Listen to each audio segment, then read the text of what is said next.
Humiliation. It doesn't just sting in the moment it lingers. It plays on repeat in the corners of your mind long after the crowd's laughter has faded. But here's the twist. Humiliation isn't the end of your power. It can be the start of it. Because a Machiavellian mind doesn't fear public shame, he uses it. To most people, humiliation is defeat. To the Machiavellian, it's an opportunity for a strategic inversion, a reversal so calculated that the one who laughed ends up being the one who bleeds. But before you learn how to reverse it, you have to understand why it works so well. It's not just embarrassment, it's positioning. When someone humiliates you, especially in public, they're doing three things at once: controlling the narrative, lowering your status before you can respond, and testing your reaction. They steal the spotlight and hand you shame instead. And in that moment, how you react decides whether you'll be respected, pitied, or forgotten. Most people fail this test. They overreact, over-explain, lash out, or they shrink into silence. Machiavelli would say the worst thing you can do is show it hurt you. Because the second you look flustered, desperate, or defensive, you've given them everything they wanted, confirmation that their strike landed. So what's the move? You don't react to the insult, you react to the crowd. In humiliation, the crowd matters more than the attacker. It's not just about what was said to you, it's about who saw it happen. That means your counterattack isn't verbal, it's psychological theater. You don't fight fire with fire, you fight fire with frame control. Step 1, neutralize the stage. When someone mocks you, they expect emotion. Instead, you go still, not weak, but sharp. Unblinking eye contact. A slow surgical smirk. This moment isn't for them, it's for everyone watching. What you're signaling isn't fear, it's calculation. And that instantly shifts the energy. Silence from someone who's just been mocked is unsettling. People wonder, what's he thinking? Why isn't she reacting? What does he know that we don't? The crowd's mood changes from mockery to uncertainty. Step 2, reframe the attack as their weakness. Machiavelli didn't just endure insults, he turned them into indictments of the attacker's character. Someone mocks your looks, your past, your failures? Don't argue, don't deny. Drop a cold, measured line. It's revealing how badly you needed to say that, or that's a lot of performance for so little impact. Now you're not defending, you're dissecting their need to humiliate you. You're framing their attack as desperation, and the spotlight shifts. The room goes quiet not because you exploded, but because you surgically reversed the flow. Now they are overexposed, trying too hard. Step 3, own your flaw before they can weaponize it again. If the jab was based on truth, a failure, an insecurity, you don't dodge it. You own it, but on your terms. Yeah, that happened and I'm still standing while you're reaching. Or, they've tried that one before. Still says more about them than me. Speaking your flaw with calm conviction robs it of power. More than that, it becomes proof of your strength. A Machiavellian doesn't hide scars, he polishes them until they blind. You stop chasing approval and start controlling the narrative. The goal after humiliation isn't to look strong, it's to look unbreakable. Strength can be challenged, but unbreakable, that makes people pause. Machiavelli believed the perception of invincibility is more powerful than proof of it. If people believe you can't be humiliated because you don't play by those rules, they won't try again. And if they do, you'll turn their stage into your throne. There's no greater revenge than showing the one who tried to humiliate you that you are beyond reach. But make no mistake, this kind of psychological power isn't handed to you. It's forged in the fire of public embarrassment, betrayal, and social failure. Only those who know how to weaponize perception rise from it stronger than before. Humiliation is never just about the words, it's about who controls the meaning. In any public space, whether it's a dinner table, a meeting, a classroom, or an online comment section, the person who defines the interpretation of the moment controls the emotional aftermath. That's why Machiavelli's advice isn't to retaliate, it's to redirect. Picture this: someone says something sharp, rehearsed, designed to get a cheap laugh at your expense. Most people try to fight their way out, but the Machiavellian doesn't fight in the corner. He flips the room inside out. Humiliation only sticks if you accept the premise of the attack. Say someone jabs, "Didn't you mess that up last time too?" The normal response is embarrassment, excuse, or denial, and that's exactly what they're hoping for. They've written a script and they expect you to play your role. But what happens if you refuse? You pause, let the silence stretch just one beat longer than it should. Then calmly, "You've been holding on to that for a while, haven't you?" In that instant, the conversation isn't about your past, it's about their obsession, their pettiness, their need to pull you down to stand taller. And the audience sees it too. That's the Machiavellian reversal. It doesn't deny reality. It reframes it. You let the attack land, but instead of dodging, you let it reveal them. This is an ancient principle. The Stoics practiced it. Sun Tzu hinted at it. Machiavelli used it everywhere. Courts, politics, salons, anywhere status could shift in a single sentence. And one of his most ruthless tactics make their insults sound like a confession. Here's how when someone mocks you publicly, most of the time it reveals more about them than about you if you know how to expose it. Example, someone interrupts your serious point with, "You're overcompensating. Don't defend. Just tilt your head and say, 'Interesting thing to notice.' You speak from experience." It's devastating. You've just planted the idea that their comment is projection. You've forced them to explain which makes them defensive. Now they're the ones scrambling, carrying the weight of their own words. People who humiliate others often do it to mask their own insecurity or fear. When you reflect their insult back at them, not with rage but with unsettling curiosity, you turn their performance into a mirror they can't escape. And staying calm while you do it, that terrifies them more than anger ever could. Because anger still means they touched you. Calm reversal means you control the game. This is how humiliation becomes elevation. Survival isn't walking away unharmed, it's leaving with more presence than before. In the end, the crowd doesn't remember the words, they remember who looked in control. So in every humiliating moment, your face becomes the canvas, your voice, the stage, your silence, the suspense. And when you finally speak, if you speak, it should never sound like defense. It should sound like a move you planned all along. When you take a moment designed to shame you and make it look like you orchestrated it, that's when the laughter stops and the caution begins. Humiliation only lasts if you play the victim. The second you act like you authored the moment, you become untouchable. The greatest power play isn't avoiding humiliation. It's building your reputation so precisely that when someone tries to humiliate you, they end up humiliating themselves. Machiavelli believed true power doesn't come from striking first. It comes from being so unshakably composed under attack that the attacker looks childish for even trying. What makes humiliation destructive isn't the insult. It's the emotional collapse that follows the nervous laugh, the rushed words, the desperate attempt to fix your image in front of an audience. That's where most people lose. They try to regain control too fast. But power doesn't move fast, it moves with gravity. So when someone tries to humiliate you, your response should slow the moment down. Your energy should drop, not rise. Your words should become fewer, not more. And your body should communicate one thing: this is beneath me.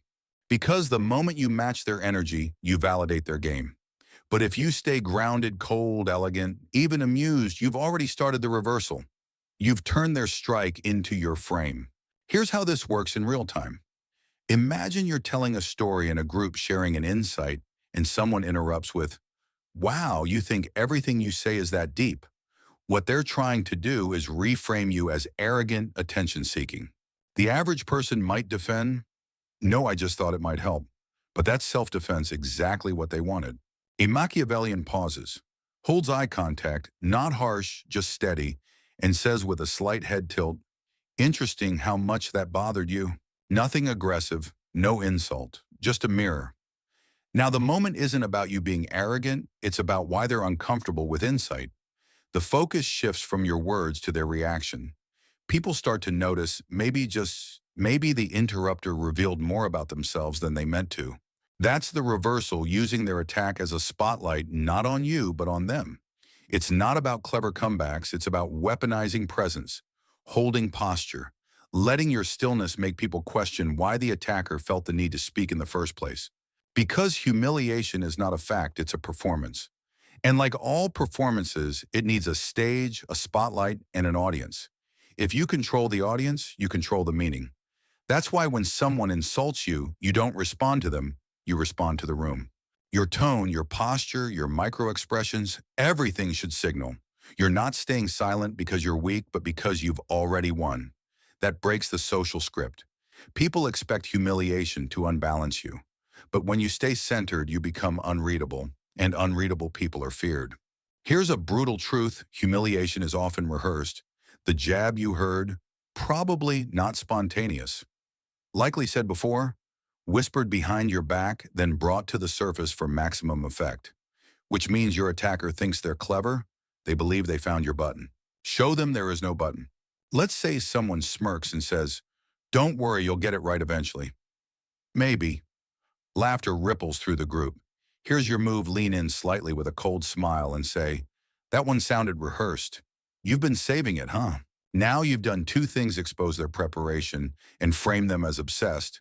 You didn't deny anything, you didn't insult back, you just made them look like they think about you far too much. Suddenly the laughter dies, the air shifts, the crowd feels awkward, and your attacker, they've just become the joke they tried to make you. That's the essence of the reversal. It's not about being the loudest voice in the room. It's about being the one who quietly takes back the frame without breaking a sweat. And once you understand this, you can start applying it beyond words, because humiliation isn't always verbal. Sometimes it's nonverbal exclusion, being ignored, talked over, or made to feel invisible. That's when the Machiavellian response becomes even more strategic. Step 1, don't chase inclusion. That's exactly what they want. If you show you're desperate to be included, you validate their dominance. Step 2, disengage strategically, not emotionally. You don't storm out, you don't sulk. You simply shift your focus. Speak to someone else. Turn your attention to your phone. Change your body language so it's clear you don't need their validation. Step 3, reframe the room. If they tried to rob you of attention, create value somewhere else. Start a different conversation. Offer insight in another pocket of the group. Draw people in without ever looking back at the ones who tried to freeze you out. When they realize you've built your own center of gravity, they also realize they lost control of the room. Machiavelli knew attention is currency, and when you stop spending it on those who try to embarrass you, you bankrupt their power. And sometimes you don't even need to do anything at all. Let them keep talking.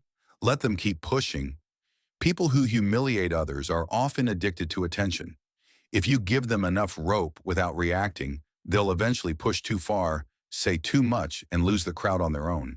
That's when you step in, not with a speech, not with rage, but with one calm, surgical line that reframes the entire performance. Something like, "You seem really committed to this performance." Then silence. Let it hang. Let the weight of the moment do the work. Because here's the truth: humiliation only works on those who are desperate to protect their ego. When you're no longer afraid of being seen as imperfect, you become immune. And that immunity terrifies people who survive on your weakness. They realize you're dangerous not because you fight back, but because you're not afraid to be misunderstood. That is psychological armor, not the kind that blocks every blow, but the kind that makes an attacker think twice before swinging. Power doesn't shout. It doesn't scramble to save face. Real power, the Machiavellian kind, stays still in the storm because it knows the storm can be redirected. Public humiliation is more than just an insult in front of others. It's an attempt to rewrite your social identity in real time. And that's the layer most people miss. This is identity warfare.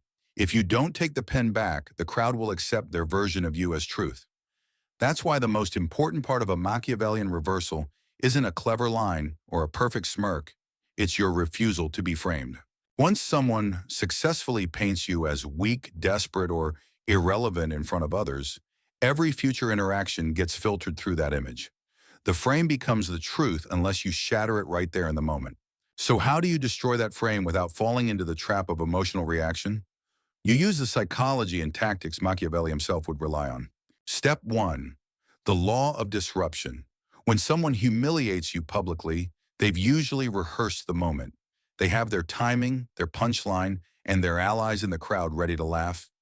Your first move is to break that rhythm, not by shouting over them, not by defending yourself, but by doing something so calm, so slow, that it doesn't match the emotional temperature they're trying to set.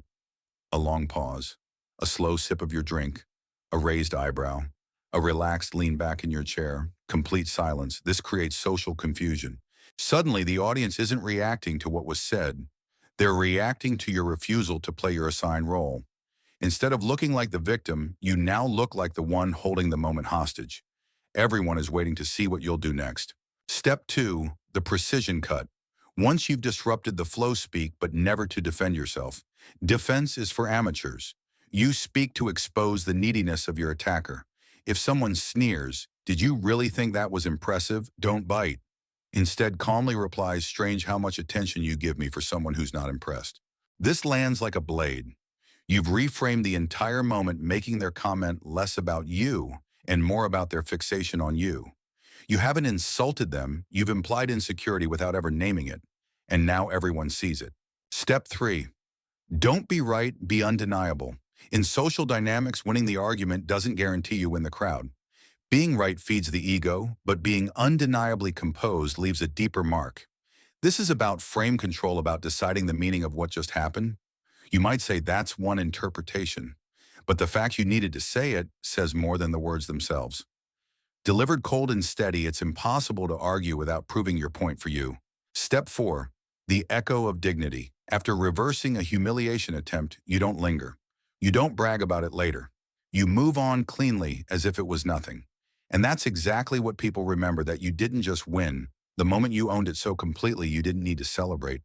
Your silence becomes an echo retold by others without you lifting a finger. Step 5. Anticipate future traps. Once you establish yourself as calm, dominant, and unbreakable, insecure people will try again. But it won't always be obvious. Next time it might be a compliment with a sting in it, a question designed to corner you, or an intentional exclusion meant to test your composure. This is where your preparation pays off. You respond with the same surgical calm, never from emotion, always with direction. The Machiavellian knows if someone tries to humiliate you, it's because they see you as a threat. And that's all the power you need. You don't need vengeance. You don't need applause. You just need to let your stillness do the work. Because the moment they break character in public, and you'll be ready. And when that moment comes, when they finally overstep again, you don't rush to strike. You observe. You let them dig. You let them talk just long enough for the crowd to start feeling the imbalance. Then if you choose to speak, it's only once, and it's not to win. It's to seal the moment so it sticks in everyone's mind. A single precise line, delivered calm, delivered slow, delivered in a way that makes it irreversible. That's the Machiavellian way, not loud, not frantic, but with a controlled precision that leaves their reputation bleeding while yours stands untouched. This is the difference between someone who plays defense and someone who plays the long game. A defensive person reacts to survive the moment. A strategist responds to control the narrative from this moment forward. Because the truth is, power in these moments isn't about proving yourself. It's about shifting perception. The crowd doesn't keep score of who was technically right. They remember who looked composed, who looked rattled, and who looked like they were holding the room in the palm of their hand. That's why your posture matters. Your pacing matters. Your willingness to let silence hang matters. It turns the tables without you having to move a muscle. You make the audience wonder, why isn't he bothered?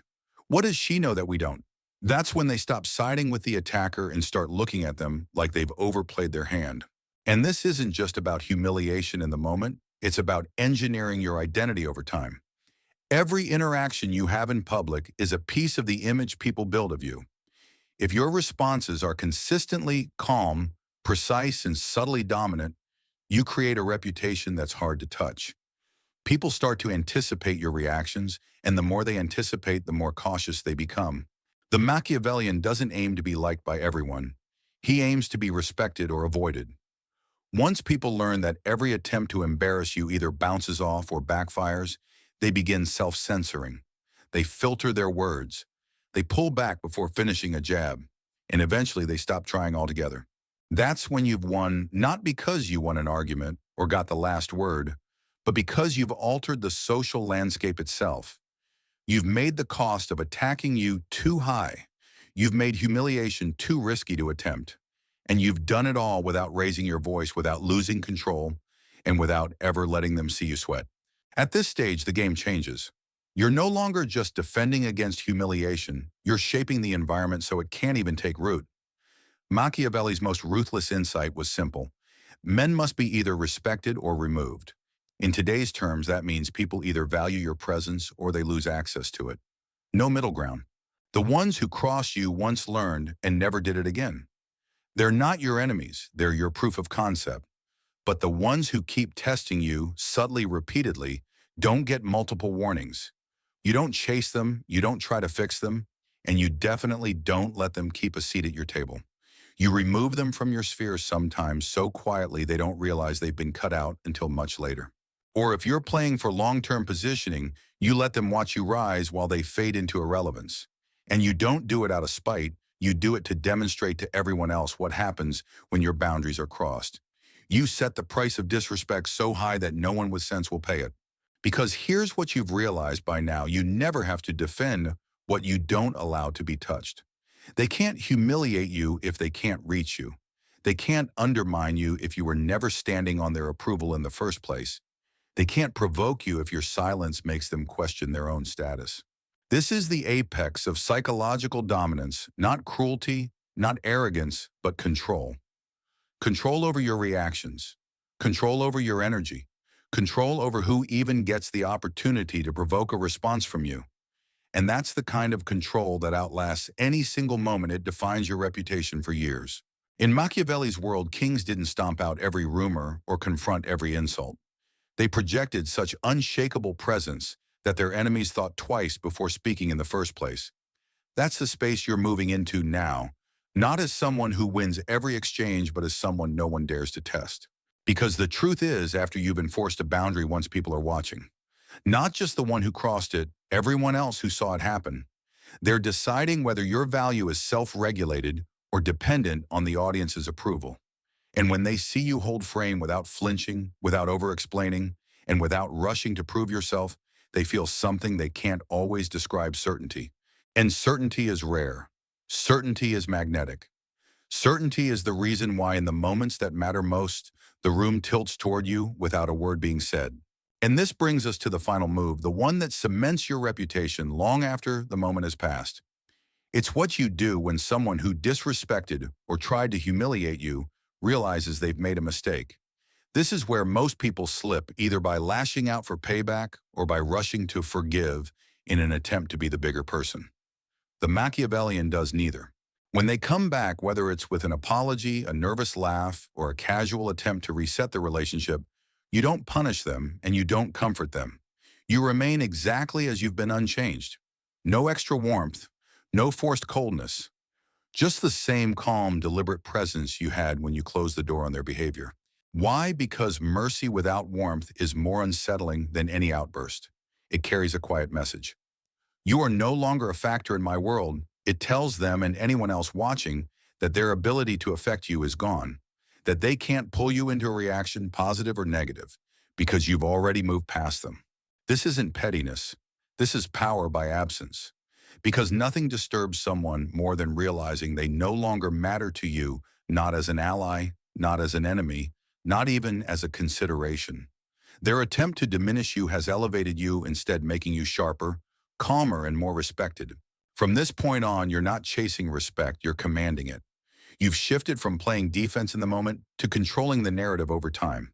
You've built a reputation so solid that people adjust their words, tone, and even body language around you. They second-guess before taking a jab. They hesitate before testing your boundaries. They self-correct before you ever have to. And that's the ultimate reversal, turning moments designed to undermine you into the very proof of why you can't be undermined. Now, when your name comes up, it's not followed by gossip or jokes, it's followed by caution. He doesn't say much, but when he does, I've never seen her lose her composure. Careful they don't give second chances. You've mastered what few ever do: selective presence. You choose when to show up. You choose when to speak. You choose who gets access to you. And when you leave, whether it's a conversation, a group, or a relationship, people feel it. Because the person who cannot be humiliated isn't the one who wins every exchange. It's the one whose attention is no longer guaranteed. And that, more than any comeback, is what echoes. Long after the words have faded, the stillness you leave behind becomes the standard by which everyone else is measured.